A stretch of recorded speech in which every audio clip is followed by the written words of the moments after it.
Okay. Good morning, everybody. Welcome to the OCP High Performance Computes sub-project. And today, I wanted to actually just go over, if you saw the note I sent out, the NVIDIA GTC 2024 keynote, where Jensen went through all of the hardware updates. I think it's quite interesting in that it's sort of showing us the trends that we've, I guess we've observed a while ago, but you can see how they're becoming more and more amplified with all these machine updates. So I wanted to just sort of go through that. And I've also put there the trends that point to what we've been doing in HPCM over the last 3 years. You know, it's been a, you know, we do have quite a great architectural innovation going on, at least at concept level. He's doing it in reality, but he's doing it more evolutionary as well. And that's where I think a little bit more, I'm thinking that I'll put a bit more effort into this. I'll actually do some contrasting of if we implemented the Blackwell machine in HPCM, what would it look like? So I might do some complementary slides to go along with this. So I was just going to walk through that, and feel free to open up discussion or debate as I do. So let me just, so what I've done, if I just switch over to here, I've just captured from the keynote, I've captured some key. This is all about the hardware, right? So I just focus on the hardware as opposed to the other aspects of software and applications, etc. So the first slide to note is there is a picture of, there was one slide showing these, and I've amplified the pictures. They're a bit grainy, but you can see here, this top left one is the actual Grace and Blackwell, 2 Blackwell chips. So there's a board, like a big module for each of these, and then there's 2 of them in there. So you've got a total of 4 Blackwell GPUs and 2 Grace CPUs. This one on the left to look at, you can see these great big fat copper cables coming up and down and connecting here at the front. You can just make out these are the water connections, a blind make water on the left and a blind make water on the right. And then these connections here plug into the rack black backplane. There's 2 per card there. So they are water cooling this. Now, I'm not sure if this picture on the right is actually the same system with the big heat sinking on top or not. But I believe that's possibly the same box. It's from the front, it does look very similar. So I think that's it with the copper, with the water cooling on top.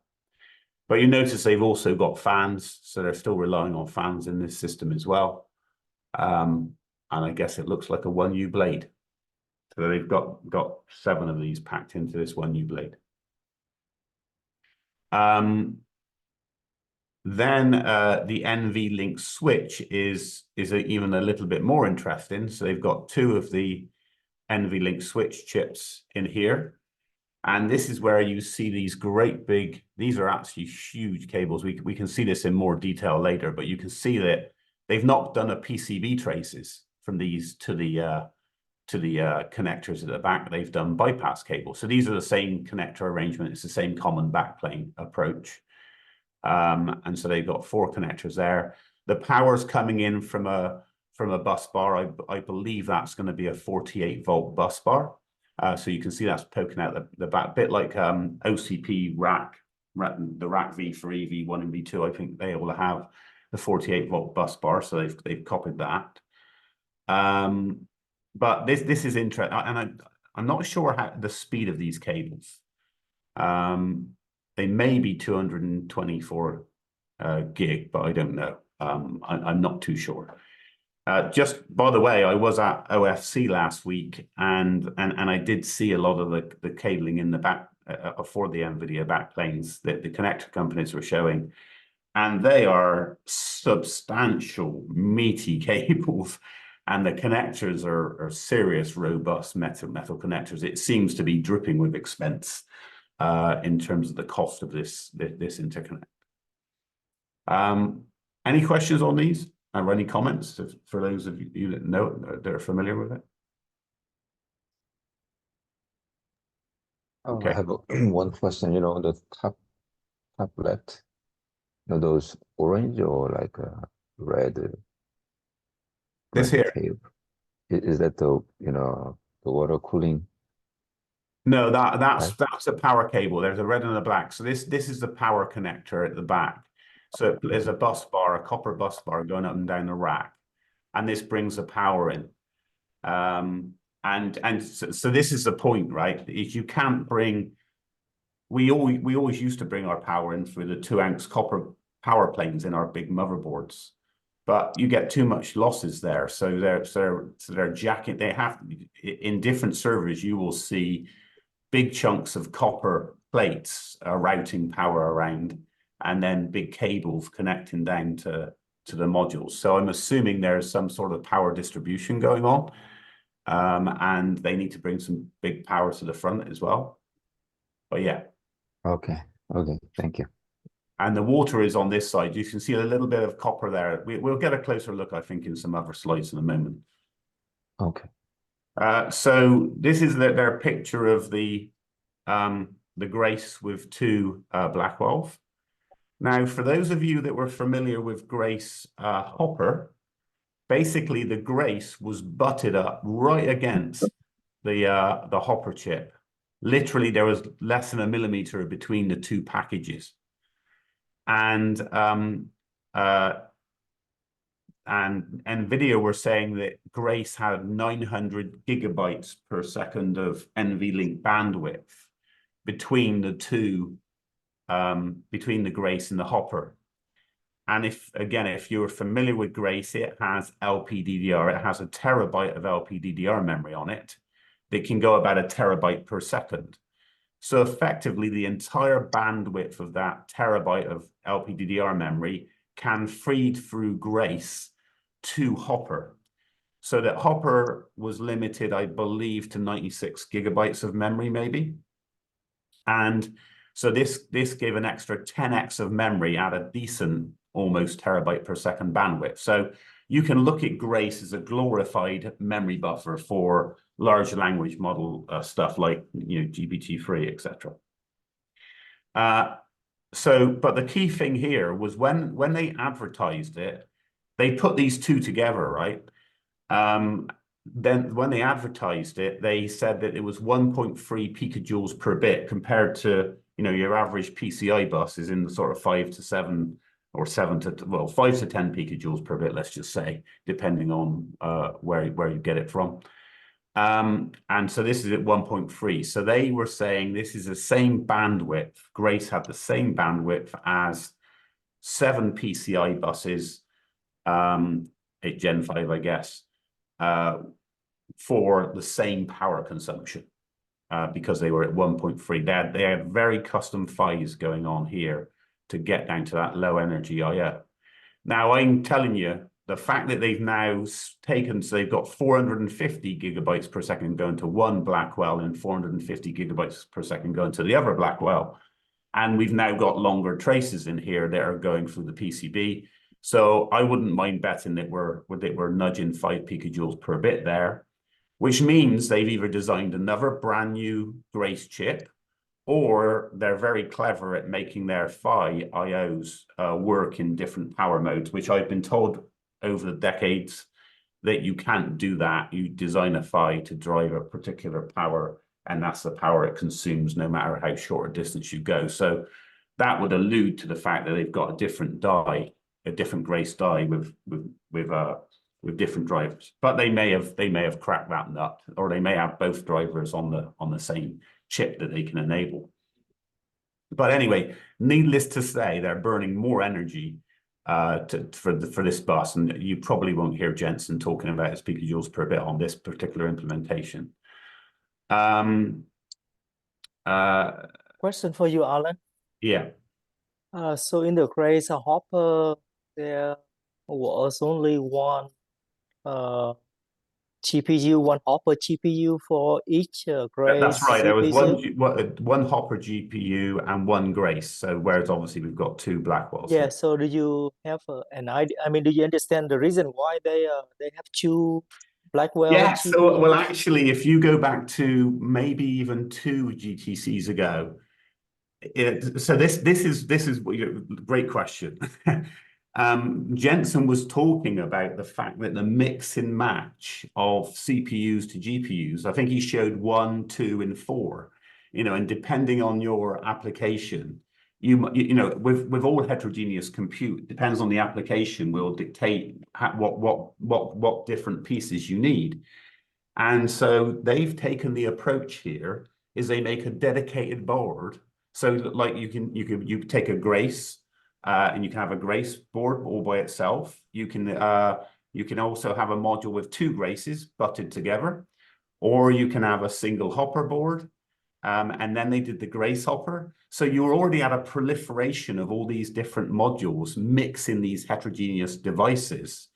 And now this is just another proliferation that obviously I assume Jensen's done this with the large language model, OpenAI and the likes, and said this is the best match for tackling the AI training, I presume. I see. Uh, Okay. But the key thing here is, yeah, although you've got all of these different mixes of heterogeneous processors, you are having to design it, be very expensive, design stuff from scratch. When what we're trying, you don't have the Lego block approach that we're trying to show, where you could make all of the configurations just by mixing and matching to your needs. So, but then they can sell for whatever price. Money is not an object at the moment for them. So, so they make so much money on these things. This is the actual this is the final board that they went to production with, which we saw inside two of these. So you can see the actual the two Blackwells and the Grace. There's the backplane connectors that plug into the backplane. Notice here as well that we've got a bunch of MCIOs, a bunch of PCI connectors here, including some regular PCI connectors here and here as well. But these are for cables. And that'll make a little bit more sense in a moment. So they're actually cabling from here to their other cards, which is another thing to point out. So this is now you can see two of them in the chassis. So there's the four Blackwells and the two Graces. You can now see that there's the power. That's the bus bar. In fact, that's a bit of a shame actually. Let me just.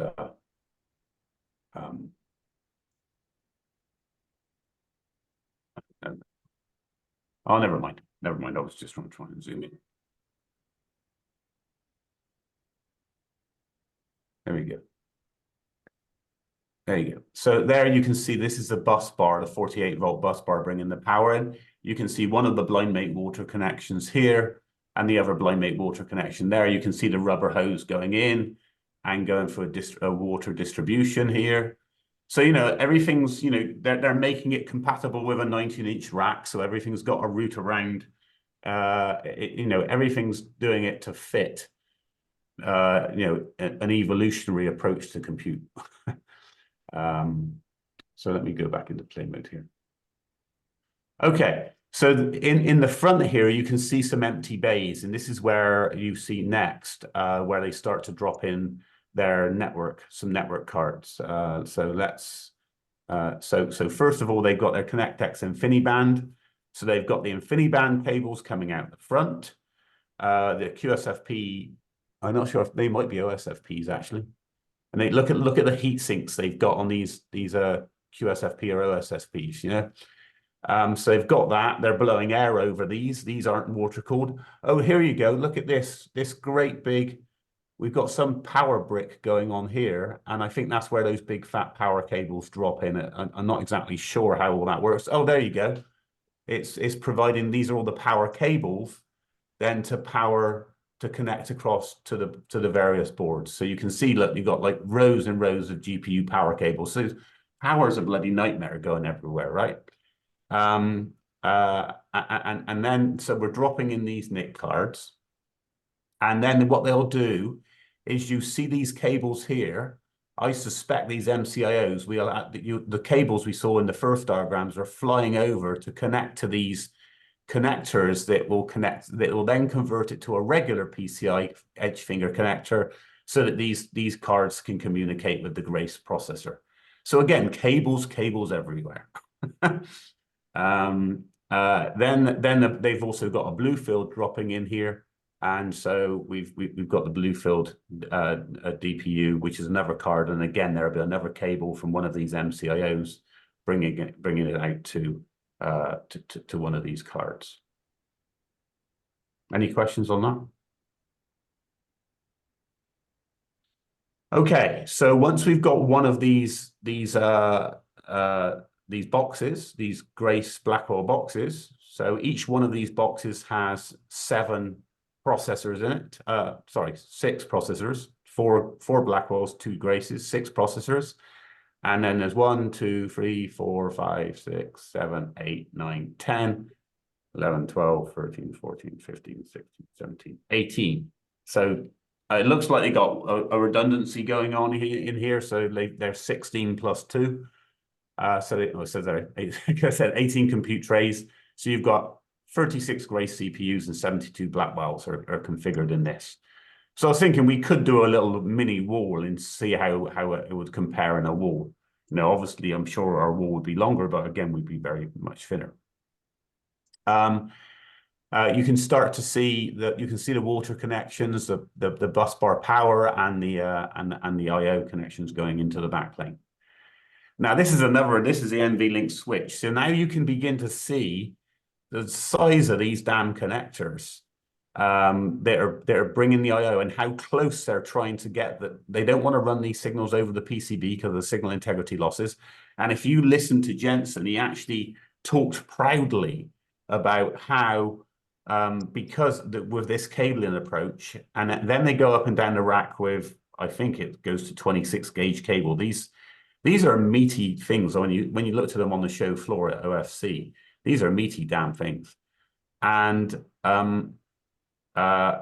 he was saying that they can go from chip to chip, from NVLink to NVLink, from the boxes to the switches, with no retimers, no nothing. It's all just one long copper cable. So they're managing to stay in copper, but they need to build it like this, which shows you how desperate we're getting with signal integrity these days. And again, this is then set up. I'm not sure what's going on in the front here. Oh yes, no, I'm not sure what's going on in the front on this one. So then they have 9 of these NVLink switch boxes. So they've got 18 NVLink switch chips. And then that gives them 72 ports. And then they obviously connect up and down the rack. So it's a middle of the rack switch sort of thing, connecting to the processors and GPUs. And then you can see nicely the backplane here. You can see there's the 2 connectors on each side. There's a hole where the water mates behind this hole, and you can't see this because this is a bent bit of metal. But so the water's on both sides, cold on one side, hot on the other. And then they put it all together, the switches, the compute in one rack. That makes up a single rack, which they're saying has got 30 terabytes of HBM. So a couple of things to note here. You can see these little big squares here. They're basically essentially fans here on the top and the bottom.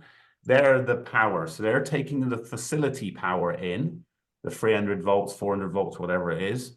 And they're feeding the 48 volt bus bar at the back that feeds all of these modules. So you can see, look, the distance between the facility power has got to go all the way through the rack and all the way up and down the bus bar, and then come in. And then you saw the big fat cables going in. When you look at it with our HPCM module, we're like 2 to 3 inches from facility power to the 0.5 volt feeding the chip, where they're like almost an entire rack to go from facility power to the 0.5 volt chips.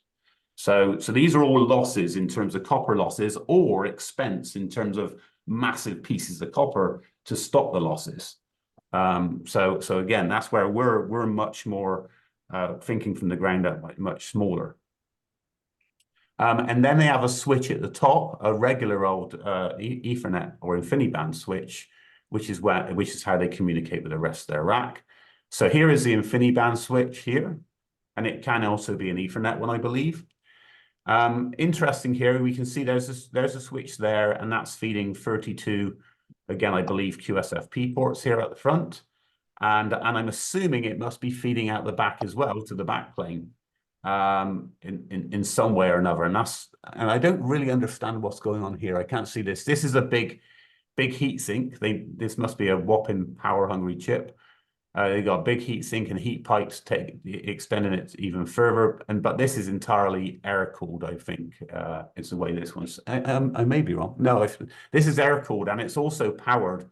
Traditionally, you've got power supplies in here, unlike the other boxes. So this probably has facility power coming in here. The other interesting thing to note is that they've also got an RJ45 switch in here as well.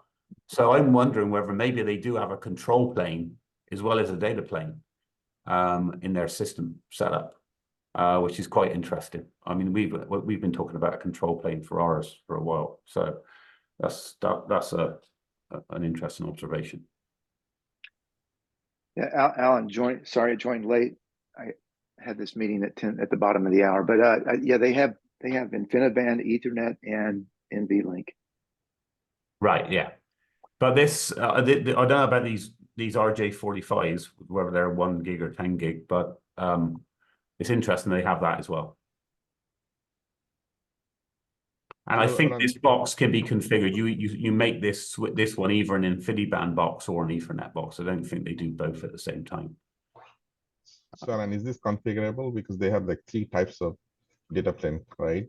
NVLink and Ethernet. And also you have InfiniBand. So how that works out? Is it like user can choose it, or? Yeah, no. So basically, this entire backplane here is essentially NVLink. Okay. Okay. So NVLink is going up and down here, and here all of the NVLink switches are in here, and they feed into the other boxes above and below the hoppers. They feed into with NVLink, and I'm actually just talking about that because each of these boxes has QSFPs. Maybe they've just got the QSFP cables for the InfiniBand going up and down. Yeah, that would make sense. Yeah, that's how they do it. So they have cabling at the front here that's doing the InfiniBand or Ethernet cabling, depending on which configuration you choose. And then this secondary RJ45 one, I'm not sure how that plays in. I assume that maybe one of these QSFPs just connects in. It gives you a breakout at an RJ45 level. Is that RJ45 is for the management control? Possibly, or yes, or just command and control access to the machine. Hey, Alan. Yep. Yeah, one more question. What is your understanding this NVL72 is it meant for inference, or is it also meant for training? It's both, actually. If you listen to the keynote, it talks of I mean, the Grace hopper, the Grace Blackwell configuration is definitely a training configuration. But they say they've optimized it drastically. That's why they say they get their 30 times performance improvement over Hopper. Is they've put a lot of FP4 in and INT4 in. And so they are it can be used. It can switch between the two, basically. Yeah, the reason why I'm asking this training question is within a rack, they have a lot of bandwidth between GPUs. I believe he said 1.8 terabyte per second.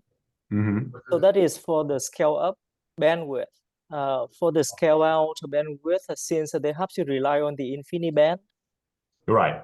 so the InfiniBand bandwidth is very small, right? I mean, it is around what? I mean, I just saw the number 8. 230 terabytes per second, terabits. That is terabit, right? So if you divide it by 8, then it is only 28. Yeah. So what it means is the scale up, the scale out bandwidth is significantly lower than the scale up bandwidth. So Yeah. that makes me wonder if you need to connect thousands of these GPU together, then the InfiniBand network may be the bottleneck. Yes, yes. I suspect they would compute they do the training in the pods. Yeah. Well, the way he talks about it is one of these racks. He talks about it like it's one GPU. Yeah, but that's they've exposed that they have a 72 node limit. Now, they always had at least a 256 device node limit because NVLink was enumerated like PCI devices. But they clearly call out, say they have this 72 node limit of on that NVLink. Right. And one rack uses that, right? Right. There's an IEEE, I mean not IEEE, EE Times article where Ian Buck, I don't know if you've seen it, I'll put it in the chat. He actually calls out what the shortcoming of H100 was. It's almost as though it was a flaw that a month ago they would have never uttered. Right. But he says, yeah, we fixed this in B200. I'll find it here in a minute. But from my perspective, you know, they're using InfiniBand for their SAN mostly. Right. Okay. And then they collect all these into a pod then. So they've got 8 of these racks, makes up one pod. So you've got 4 here and then 4 on the other side. And I'm not sure what all this cabling here, it looks like these are patch panels if you look at it from the back. And I'm not sure, maybe there's storage in here as well. But it's not obvious what these additional racks are, and this one here. And then these are the CDUs. These are the cooling exchanges. They exchange facility water for so there you go. There's the pipe work. You've got the cold feed and the hot returns and notice they only water cool these 4 racks or these 8 racks, and not these other ones. So and then they come back for the heat exchanger, and I guess this is facility water here. Let me put it this way. If you want to Okay, so you know, basically but it's still a hybrid. It's still very much a hybrid air and water cooled. It's not trying to go completely to the water cooled. Yeah. So if you want to give me any reason to go across the pond, and then they step and repeat these pods all over the data center.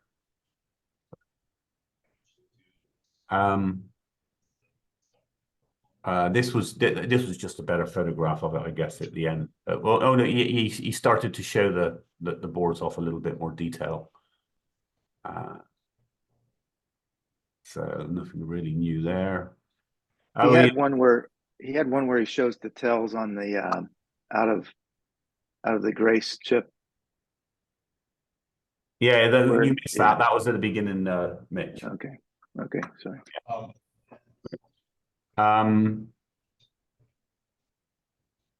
So one that is holding, that's the AI super chip, shows in the picture. Say that again. If you go to back to, yeah, this is the one he's holding. That's the one that AI super chip? That's the Blackwell in his hand, yeah, that he's got his hand up with, which is this one on the top, the 2 on the top left and right. Okay. On the left and right. Yeah. So this is the first time that they've really made the break. They're making the break from the x86 architecture with their lead platform. Yeah, well, this is their base, right? Right.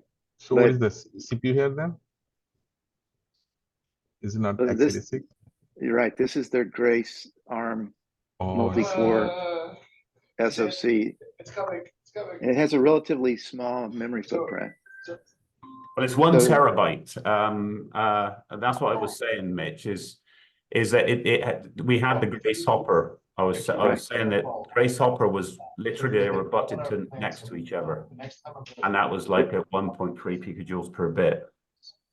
So, Right, but the DRAM footprint, the DRAM, there's not a whole lot of DRAM on that module, system DRAM for that SoC. right. So the SoC runs Linux, and it essentially replaces the x86 host. Yeah, yeah. So is that ARM developed this SoC or is it NVIDIA developed this? NVIDIA. It's an NVIDIA chip, but they license the ARM cores. The significance is that the ARM performance has sort of lagged, and it gets back to the architecture of an x86 and how optimized that code base has been. And there's always been But a lot of this, Mitch, as well, is this is just a glorified memory buffer to feed the terabyte of memory at 1 terabyte per second to the Blackwells. yeah, but just keep in mind their moat, so to speak, is they don't use system memory. In other words, they don't use x86 system memory. And what do they do after that? Well, they do RDMA GPU direct to NVMe storage, but they don't intermediately use. You can stack up almost 10x what the suggested amount of memory is in the x86 server, but they don't use it. Right. Right. So to change, and keep in mind that's the model of the legacy CUDA code that they're protecting, which is this GPU direct to NVMe storage. But that should be the slow, right? Because if they don't use the system memory, if they use NVMe, that's slower than system memory. That's right. And so it's stuck at 50 microsecond latency, or thereabouts, not less than that. Now the only thing that came along that was better was Optane. Right. Optane, So yeah. But the But model still, has to change to go to a large. So why I'm bringing this up is because, of course, I'm driving the benefits of CXL. Why very large pools of CXL memory are good. Well, it's much lower latency than NVMe storage. When I heard today- this Optane, right? The latency doesn't matter if all you're doing is streaming data for training. Go do the benchmarks. Just put it. Then why not use disk drives? Well, again, Yeah. It's very latency sensitive. You won't see that they point this out, and very few people run the benchmarks, but it's called GPU direct benchmarks. And there is no other. There's two kinds of NVMe storage. There's NVMe storage that goes through the CPU, right? And the CPU is not a very good switch. It's the reason we have very large. The CPUs suck. I mean, the thing about x86 and ARM is that stuff that's really, really old technology, and the ecosystem. I think what Mitch's point is, I mean, the thing is that chip, that Grace chip, is probably used more as a glorified memory buffer to a terabyte of memory, making 10x a local HBM memory. You don't really need the memory if all you're doing is streaming data that data for training. You're just streaming that. It doesn't matter what. Yeah, but I'll tell you that training latency, that streaming latency is very important because the benchmarks have been, and I'll quickly tell you how we proved it, is that NVMe attached through the CPU has a longer latency than NVMe attached through a PCI Express But switch. what effect does the latency have in a training environment where all you're doing is streaming data that you've saved? You're not caching it for any length of time. It's just used once and you move on to the next piece of data. I'm just telling you, it's latency sensitive. I'm not getting where it's latency sensitive. And by the way, it's capacity sensitive as well when you come to the inference side of the equation as well. So in the training. So right. And your HBM bound. So this is they've got a terabyte per second to the 1 terabyte of LPDDR. When the HBM on each Blackwell is 192 gigabytes, I think now. So therefore you've got 5 times more memory to get at. And if you look at it's 1.7 billion parameters or 1.7 terabytes or whatever it is of memory. There's a pile of memory in the NVMe stuff, because generally what people are doing is compressing the stuff in NVMe. Yeah, and that's your into next DRAM. tier. So that's your next tier of higher latency, as Mitch is saying. So And you've it's got 50 got- microseconds away best. It's more like Right. 100 microseconds. right. And so what we need is a tier that sits But- at a microsecond. And that's what CXL will bring. And the that are- ARM, that are- the that are ARM can do a direct. little bit of CPU processing for the training side of it, where you. Architecturally, the CXL stuff makes no sense to me. Okay, so the It's other a thing you it's a pointed memory out. pool. It's a memory pool outside of the CPU. Yeah, but I mean, this is the whole problem, is if you put the memory all away somewhere else from the CPU, then you have to move data, and you run into all these problems of latency and power per bit moved and things like that, where, you know, it's just a bad architecture. We'll see. Right now, there's no way to get a lower latency. So NVMe But you essentially- keep talking about NV latency when you're doing stuff where all you're doing is streaming training data past something. so Latency the doesn't P- really that's- matter in that. That's what you think until you run the benchmarks. Well, latency will matter if you decided to buffer everything in HBM, Just like- because you just got to like get no- in and out of that. But Just like It's most just- people don't know, there's a scalar component to the CPUs that bottleneck the GPUs. Why do the things run at sometimes 40% utilizations and sometimes 60% utilization, but never at 90% utilization? Because there's serial code in their x86 code base that's scalar sensitive. well, the whole thing's a sucky architecture that kind of evolved. If you evolve Right, things, you right. end up So in you- like So you work Correct. through their moat and Architectures. you work through their moat and solve problems. I guess we But- don't. I didn't want this to become a CXL meeting, but I mean, it's not a We can CXL talk thing. about the limitations. It's interesting to read the NVE Times article, because they know where all their bottlenecks are, but you won't know about it until, and it's very hard to find them because you have to have a system to benchmark it on, right? But they'll tell you after the fact when when the next generation is on. But the I benchmark think thing an is tying you into a interesting particular approach. an interesting thing is whoever's right. Obviously, NVIDIA are getting it right, or they own it at the moment, and they are literally making these products to suit the needs as they see it for the biggest opportunity in the world right now, the AI training in inference, right? Yeah, absolutely. And Right. as So always, whether the they're story is right or qualified. right, whether they're right or wrong, or they're just dealing with what's available to them today.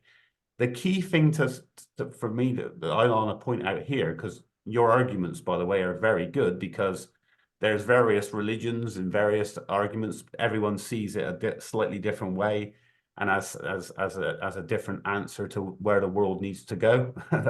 That's the fun part of our industry. These guys have decided they own the market. They can charge what they want, and Jensen is just put this together, and this might not be good for another application. If you want to do CFD on this might be a horrible ratio of GPU and CPU. I don't know. Well, But, the GPUs are just horrible generally, except for doing graphics. Exactly, Kevin. All right. If you want to put a CFD dedicated accelerator, if you want to put another accelerator for a different application, it ain't going to work. But he's selling so many of these But at such a big price. Your issue is that you don't have a lot of choices. You've got x86 stuff, SMP. You've got the GPUs, and then you've got FPGA. You're making, Alan, do you have more? I mean, I think it was great you were going through the review of. Do you have more content, Alan? Because I really enjoyed your exposition here. Maybe you can move on. Yeah. Okay. So, I guess the point I was trying to make here, the generic point is they are investing money for one specific application, and in fact they're making lots of different boards with different mixes of their GPU and their Grace, etc. And it's all very specific. And it's expensive, but they don't care about expense because they can charge what they like. Whereas what we're trying to do is minimize the cost of everything by bringing it down to this one common module footprint. And then we can make a Grace Hopper configuration with 900 gigabytes per second between it with our modules. We can make a Grace Blackwell with 2 Blackwells in one Grace. You know, if we had them in HPCM format, we could do all of Jensen's configurations just by mixing and matching our modules. And we would have all the cables would be a lot shorter, a lot thinner. Some of the optics ideas, I'm getting really excited about what we could potentially do optically and with much cheaper than the copper cable seems to be getting so damned expensive when you look at this 224 gig stuff. It's unbelievable. So my points are really, when you look at this, the key thing is cables, water cables everywhere, electrical cables everywhere. People are beginning to understand the motherboard is dead. But we still cling on to our old chassis approach. And that's my main point is this is looking more and more like HPCM.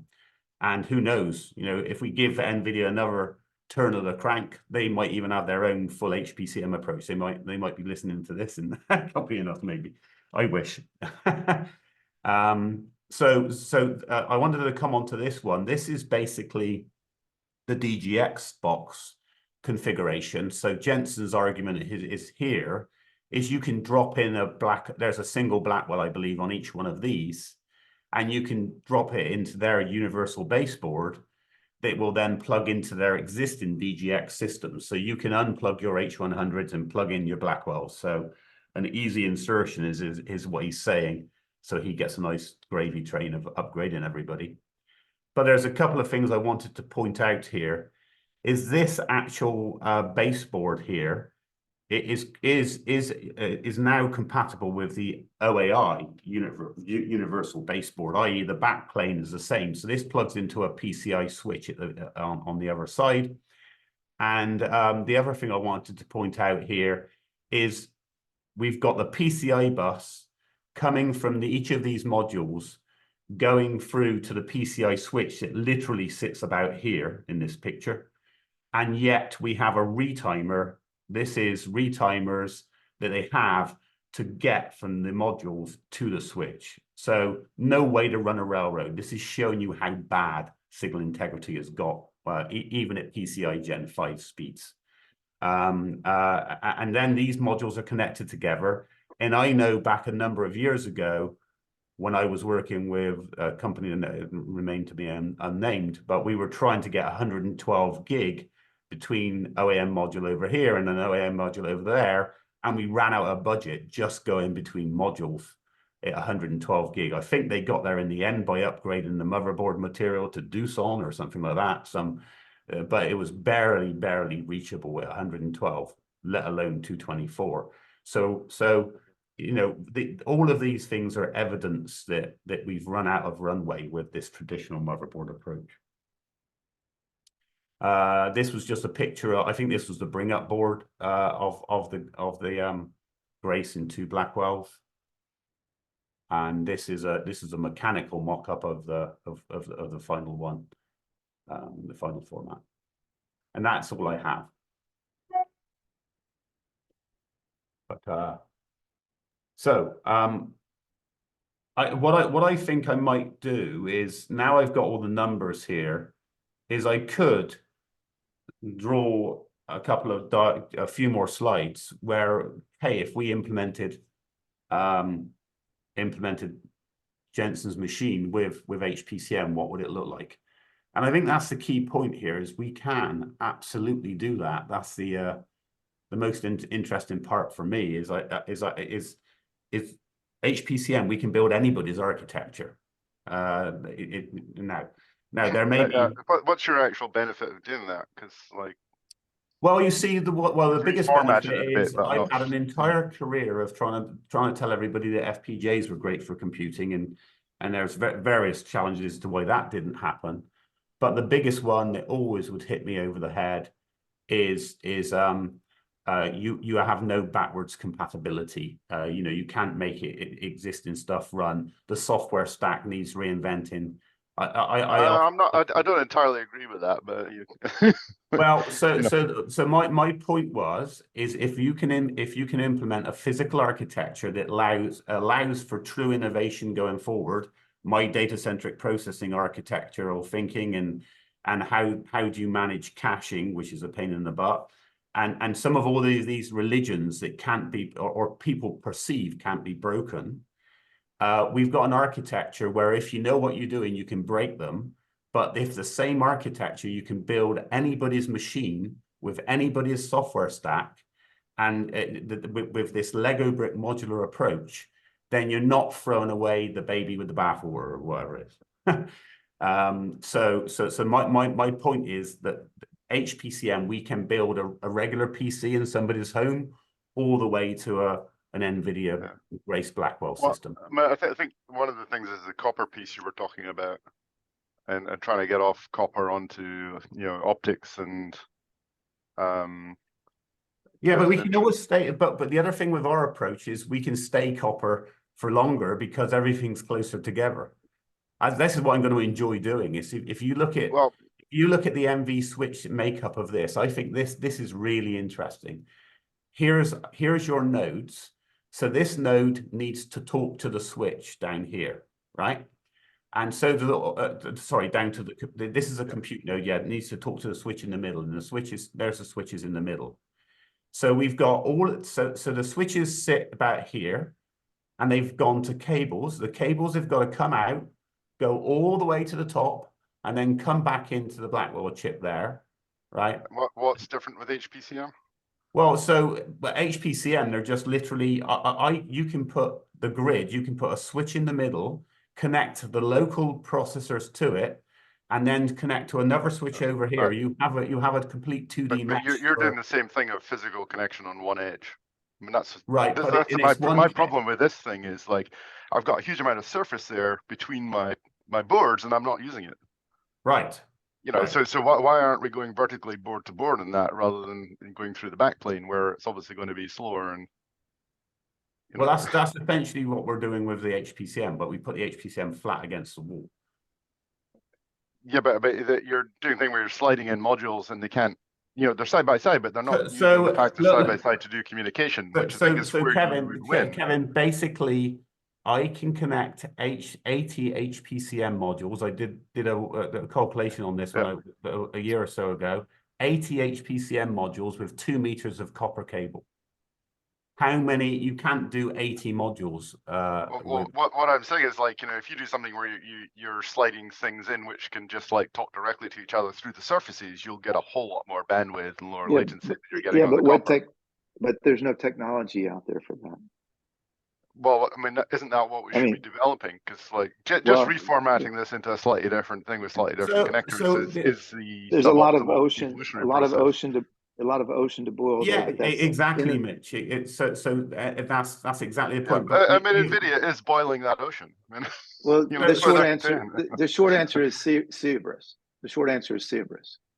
I mean, I work there. I kind of know how it works. And so if you want to pull off, tens of thousands of nets, that's the short answer.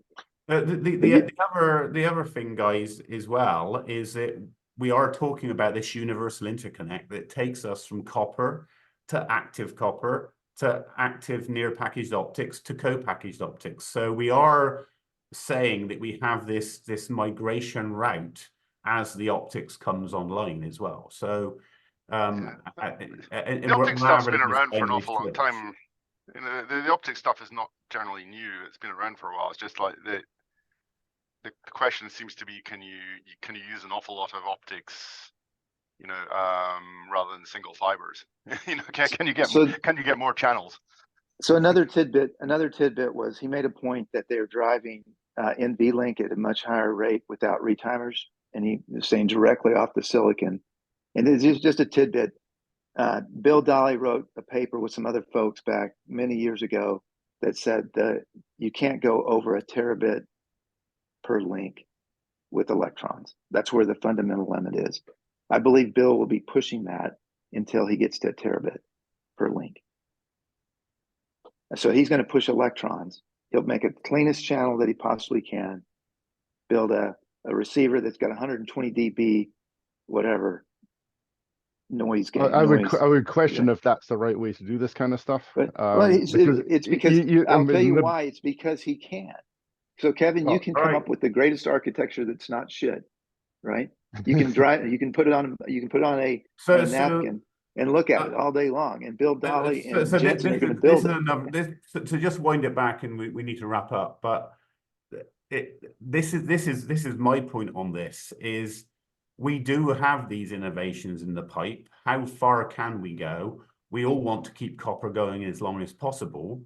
But how do we shorten the distances of the copper, of the interconnect? Can we get, and that's where I think the HPCM has done it. I know it's not obvious to people, but I spent about a decade working on this type of architecture, looking at all these problems, and this is where we are. We've been working together on it for 3 years. And I think the best solution is to have this migration from copper to optical in one universal interconnect. And if these things do eventually come online effectively, then we can turn them on. And I think there's some really interesting, when you look at the sheer expense of the 224 gig cables that were shown off at the OFC from the interconnect companies, it is just dripping with cost. That I think a little fiber optic cable is going to win on cost very, at first in my mind, because it's looking so damned expensive for the copper at these speeds at the moment. So you can see the point coming, and then obviously all the bandwidth benefits of co-packaged eventually. So I think we've, but the thing is, we're architecting the HPCM with all of these things in mind, and we're re-architecting it with number one for power delivery and thermal management, with it designed from. But look at all the water piping in here gets me, all the routing to get it into a standard chassis, and all the additional cable length to go in and out of these pizza boxes is just no way to run a railroad if you start from a clean sheet of paper. And so there's also radio that you can do. Like an interesting talk from Eridan a couple of weeks ago about doing very high levels of QAM on radio, which they can do in short range. No copper at all. Okay. No fiber. Interesting. All right, guys. Well, I've got to jump to another meeting now, but hopefully that was interesting. And hey, Alan, can you share the slides? Sure. Well, yeah, I'll put them up. I'll put them up on the wiki. Okay, thank you. Send the link, please, Alan. Thank you. Yeah. All righty. Yeah. Thanks. Thank you. Thank you, Anna.